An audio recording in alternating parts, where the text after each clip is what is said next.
Plitvice Lakes National Park is one of Croatia's most beautiful national parks, with 16 lakes connected by numerous waterfalls.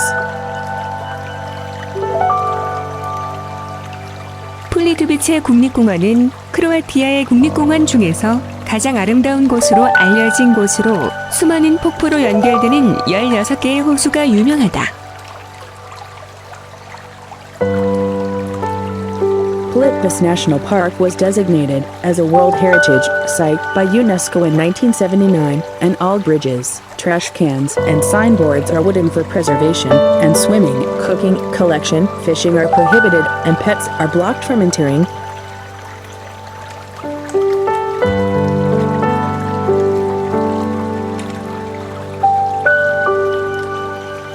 플리트비체 국립공원은 1979년 유네스코에 의해 세계문화유산으로 지정되었으며 보존을 위해 내부의 모든 인도교, 쓰레기통, 안내표지판 등을 나무로 만들었고 수영, 취사, 채집, 낚시가 금지되어 있으며 애완동물의 출입도 막고 있다.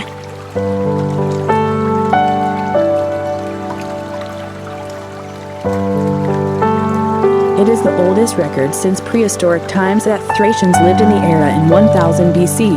Later, the Illyrians settled and lived, and the Romans lived in 59 BC, for 600 years.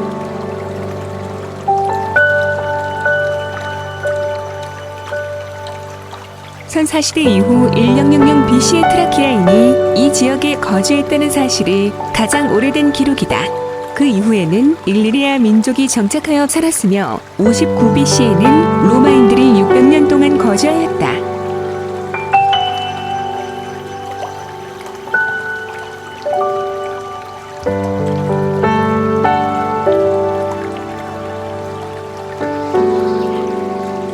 In the 7th century, slaves moved to the area and they were organized under the feudal system, which was dominant in the early Middle Ages.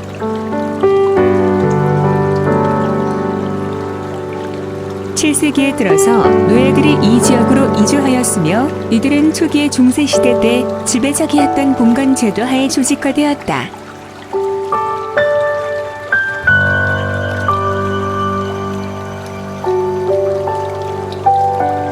In 1528, the Turks, who lived in the area, were eventually relegated 150 years later when the Austrians established it as an unaffected area by the feudal system to attract new residents.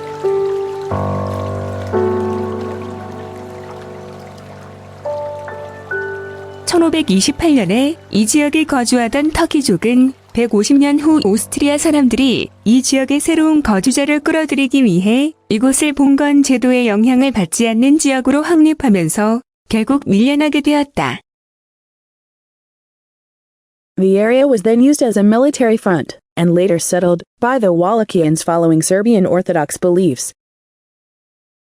그 후 이 지역은 군사전선으로 이용되었으며 후에 세르비아 정교의 신념을 따른 왈라키아 사람들이 정착하였다. The area was not publicly known until about 400 years ago, but was discovered in the 16th and 17th centuries during a military investigation into the Turkish-Austrian border issued.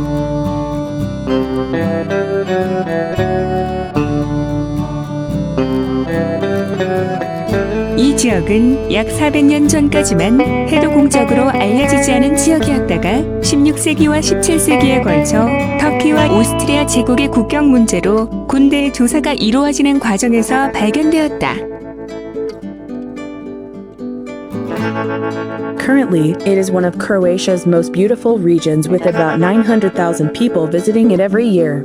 The area was also the site of the Yugoslav Wars, which began on 31st March 1991, when Serbian extremists in the Krajina region occupied the area and killed Jovi, a police officer in the national park. They used hotels as barracks and plundered assets in national parks. About 4 years later, in August 1995, Croatian troops regained the area, renovating hotels and facilities, and preserving its beauty to date.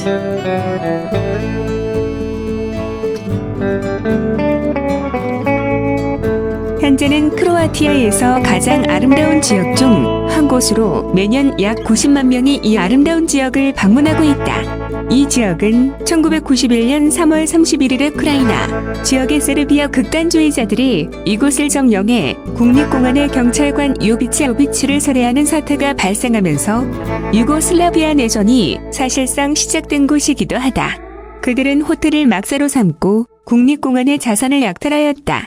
그로부터 약 4년 후인 1995년 8월에 크로아티아 군대가 다시 이 지역을 되찾으면서 호텔과 시설들을 보수하였고 현재까지 그 아름다움을 보존하고 있다.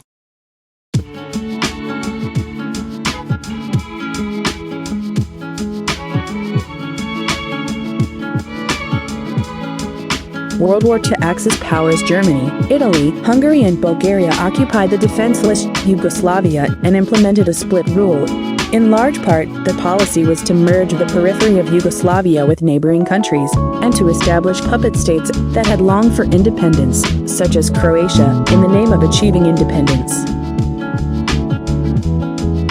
2차 세계대전 주축국 독일, 이탈리아, 헝가리, 불가리아는 무방 비상태의 유고슬라비아를 점령하고는 분할 통치책을 실시했다. 이 정책은 크게 보면 유고슬라비아의 주변부 지역은 주변 국가를 병합시키고 크로아티아와 같이 이전부터 독립을 갈망해오던 곳에는 독립을 실현시켜준다는 명목으로 자신들의 말을 잘 듣는 그 왜곡을 세우는 것이었다. Germany, which was the center of the Axis powers, was not interested in moving Germans to Yugoslavia and making it a Germanic land. The rule of many areas was governed by the puppet state. Due to the nature of Yugoslavia, which had a lot of ethnic strife, German policy easily worked. 추축국의 중심이었던 독일은 유고슬라비아의 독일인을 이주시켜 게르만족의 땅으로 만드는 데에는 큰 관심이 없었다. 많은 지역의 통치는 괴뢰국의 집권에 의해 이루어졌다. 민족 간의 다툼이 심했던 유고슬라비아의 특성상 독일군의 정책은 쉽게 통했다. As soon as the monarchy collapsed, non-Serbian ethnic groups began to share their sorrows with Serbs, especially Croatia, which was separated as an independent Croatian state by the far-right party Ustash, who joined Germany.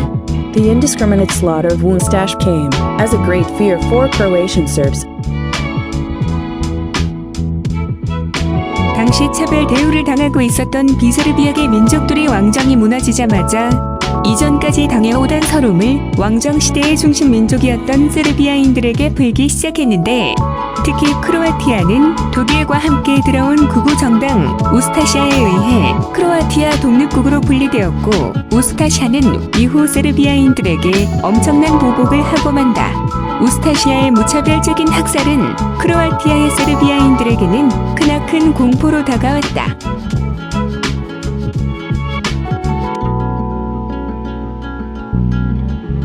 Back then, the ethnic distribution in Croatia was very complex. There were about 3.4 million Croats and many other minorities. Serbs were the most populous of the ethnic minorities, about half as many as Croats. This was because in the Middle Ages, the Habsburg dynasty mobilized Eastern Orthodox Christians to live in present-day Croatia to prevent the Ottoman invasion. Ustash members ignored this historical background and killed many innocent Serbian civilians with the intention of creating pure Croatia. During Alexander I, the victims of Serbian-centered politics became members of Ustash and severely suppressed Serbs.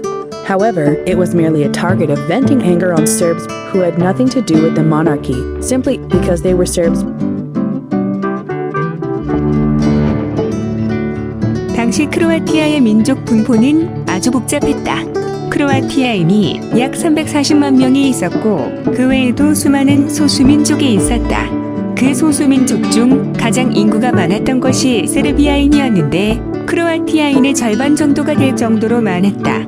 이는 중세시대 합스부르크 왕조가 오스만 제국의 침략을 막기 위해 동방정교도들을 동원해 현재 크로아티아 지역에서 살게 했기 때문이었다. 우스타시아 간원들은 이런 역사적 배경을 무시하고 순수한 크로아티아를 만든다는 취지로 수많은 무고한 세르비아 민간인을 살해했다. 알렉산더르 1세 시절 세르비아인 중심의 정치에 희생당한 사람들은 우스타시아 대원이 되어 혹독하게 세르비아인들을 탄압했다.